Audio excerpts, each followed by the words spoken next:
Olá, pessoal. Cá estamos novamente. Nosso próximo bloco, neste bloco, quer dizer, vamos falar sobre profissões em risco e profissões emergentes.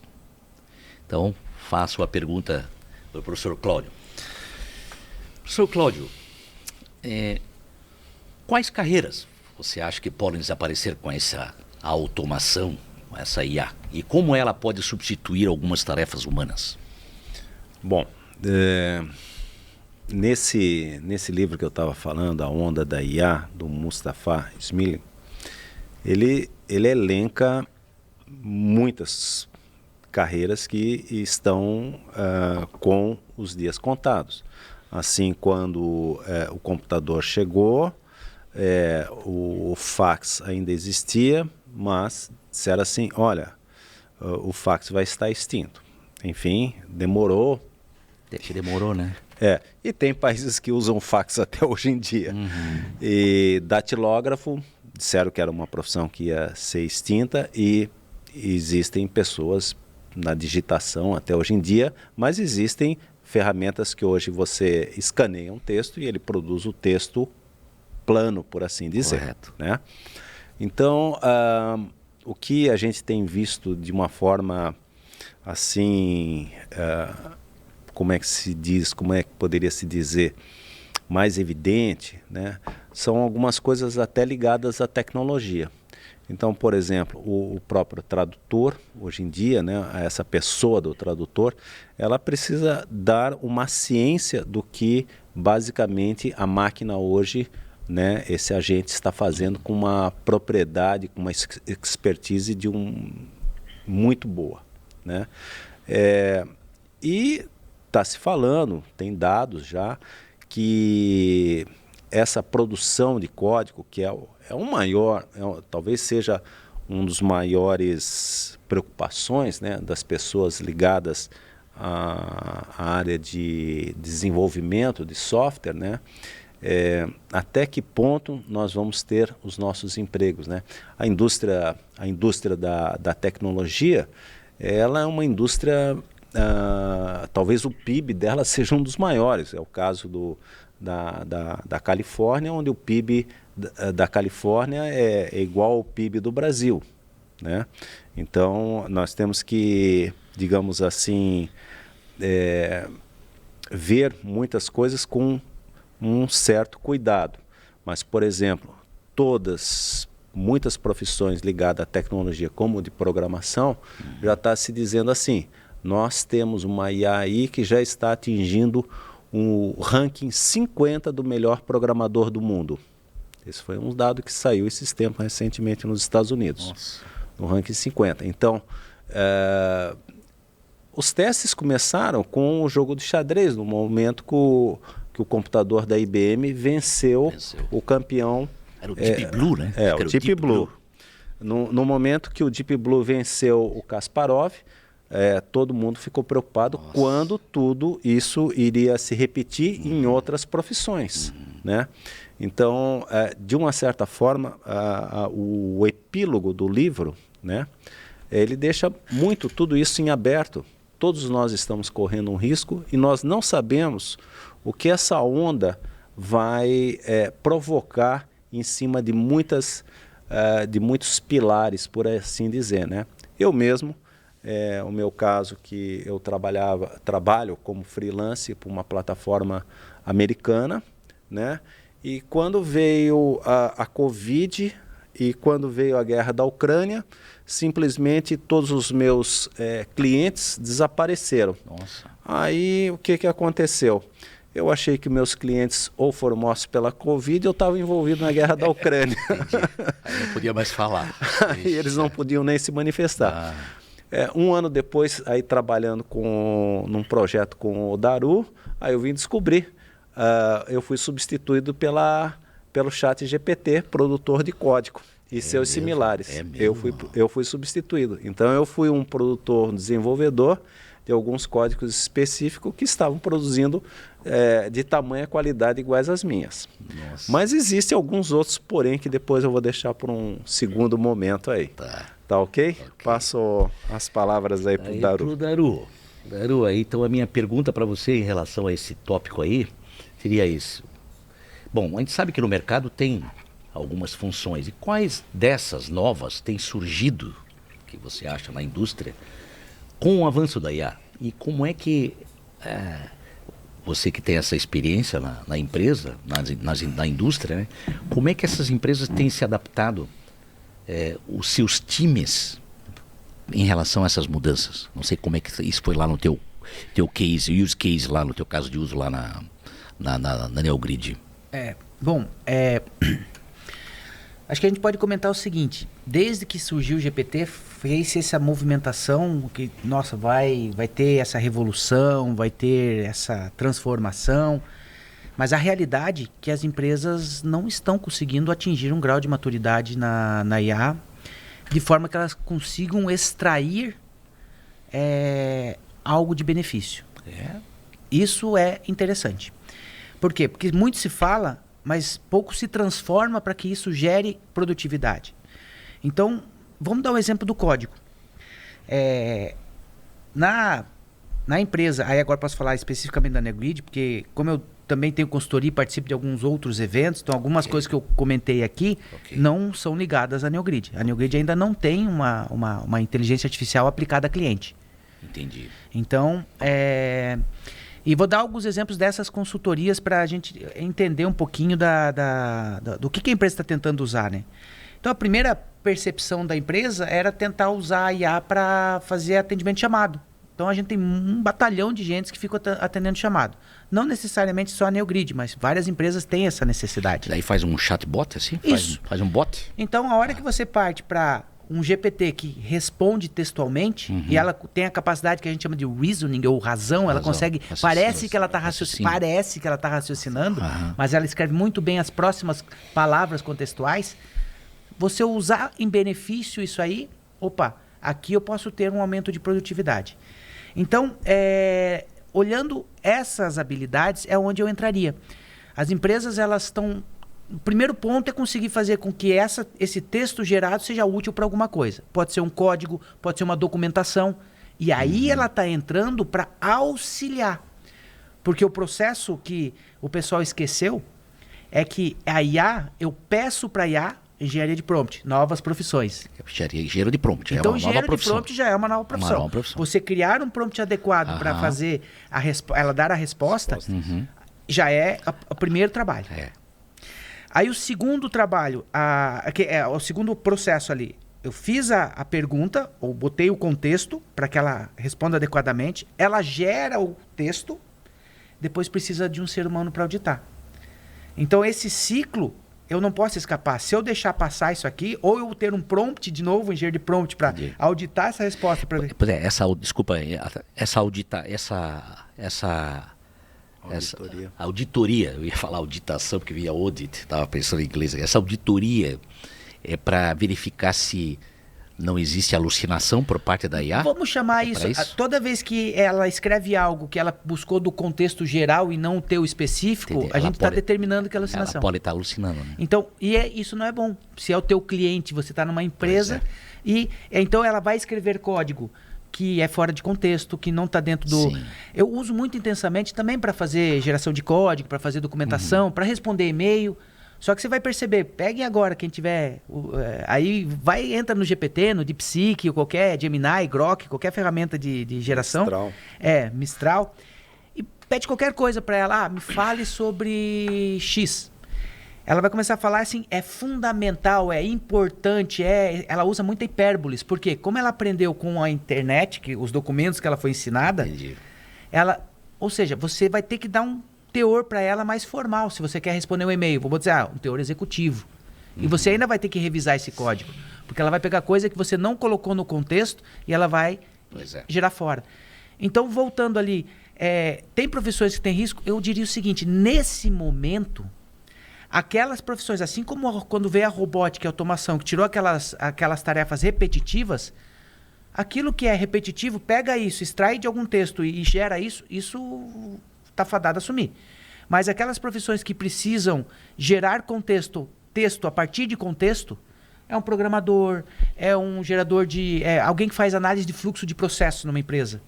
ela consegue fazer fantasticamente o fluxo. Mas se você não der o contexto, ela não vai fazer o fluxo correto. Mas você vai ganhar o quê? Produtividade.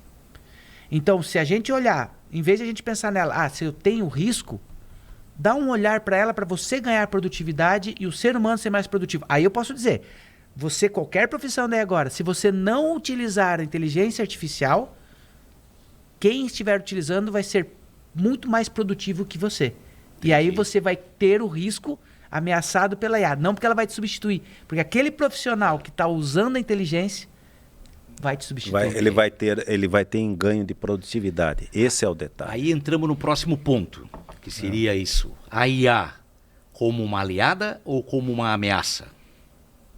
Aí para a gente até poder fechar, já podemos passar para esse próximo ponto. Então, você visualiza a IA como uma aliada ou como uma ameaça? Paulo, eu sou um positivista. Eu sou um positivista. A mesma coisa a gente disser assim, agora você vai voltar a andar de carroça. Não, eu quero, se possível, andar de carro, com ar-condicionado nesse ou calor, ou numa espaçonave, né?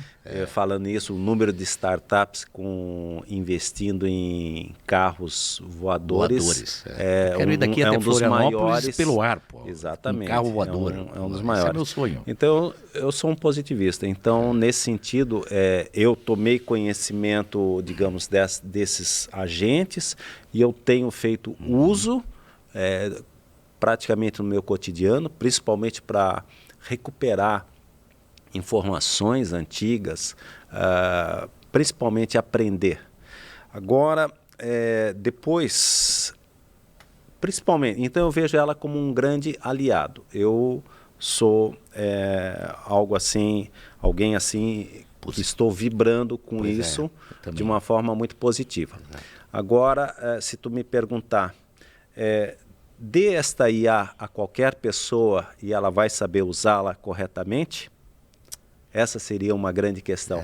Todos estão capacitados, habilitados a saberem a usar essa IA e para como é que eu vou usar da maneira correta, ética, envolvendo ética, a questão de exploração de imagem, exploração de falas, a questão hoje em dia de hackers.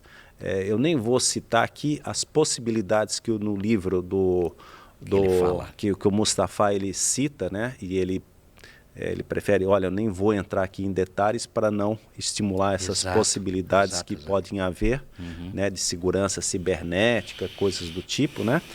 E então, é uma onda que a gente não sabe até que ponto. Mas eu sou um positivista, para ganho de produtividade, sim. Né? Eu tenho, digamos assim, aprendido muita coisa com ela, mas tem um outro aspecto, igual aquele negócio. Quantos anos você tem que ter para dirigir legalmente um carro? 18 anos. No Brasil, 16 nos Estados Unidos. Tá, enfim. Tá. Por que tem que ter essa idade?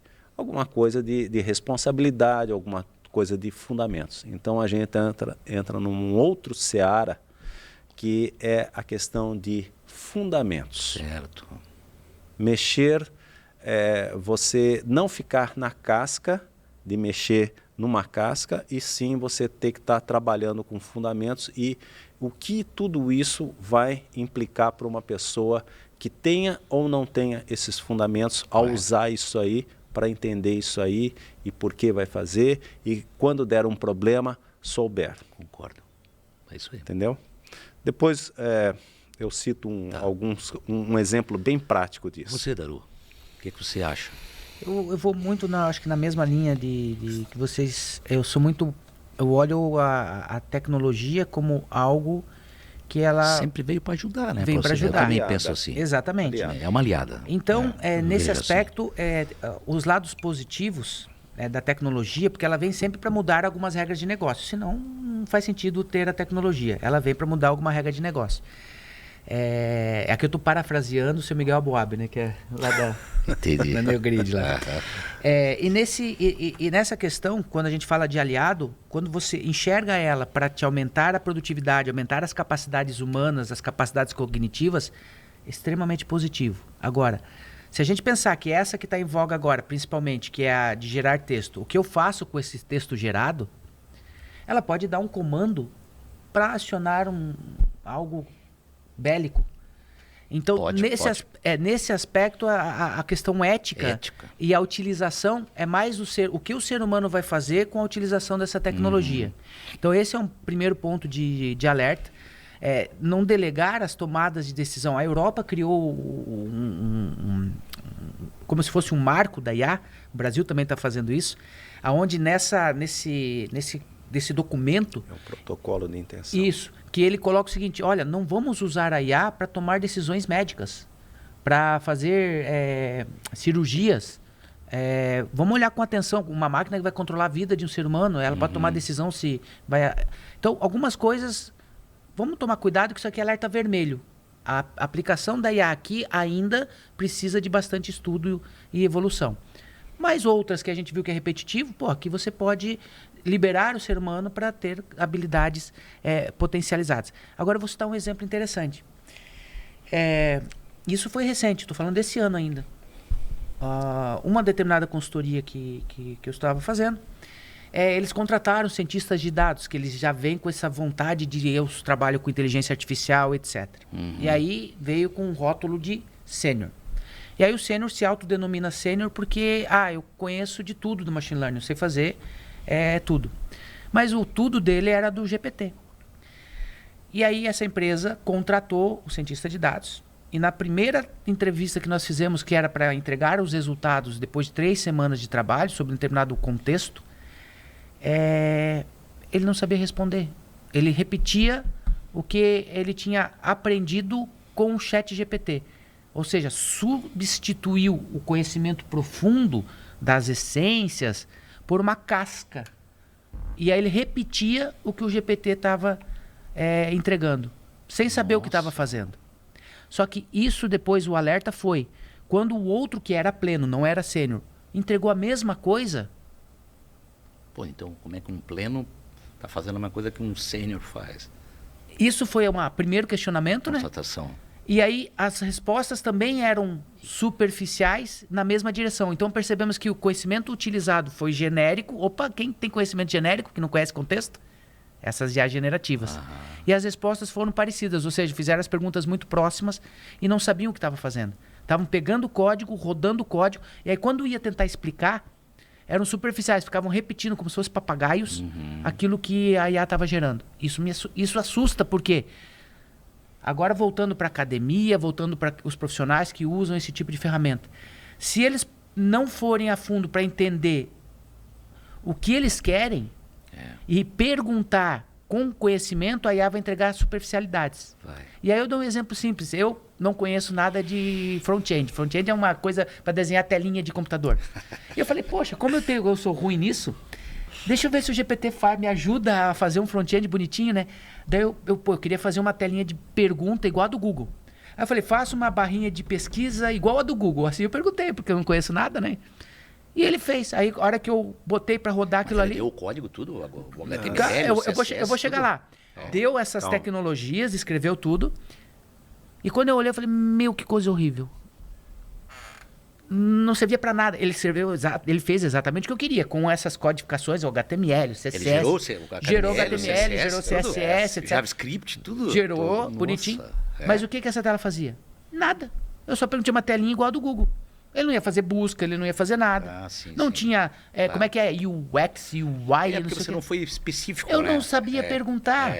Aí o que eu fiz? Eu fui estudar tecnologia. Aí eu falei, poxa, deixa eu estudar para perguntar melhor. Depois que você estuda a tecnologia e faz a pergunta já com mais profundidade, me use uma biblioteca tal, uma tecnologia tal, com um direcionamento assim, assado. Uau! A diferença foi grotesca. Claro. Aí é a grande mensagem. Ela é aliada daqueles profissionais que continuarem se especializando nas suas áreas. É assim que eu encerro. Eu acho que é isso aí. Eu acho que é por aí. Depois, oportunamente, eu vou citar uma outra historinha que nós temos aí do que está ocorrendo também em alguns lugares, algumas universidades aí. Então, vamos fechar esse bloco. Voltaremos em seguida com o próximo, ok?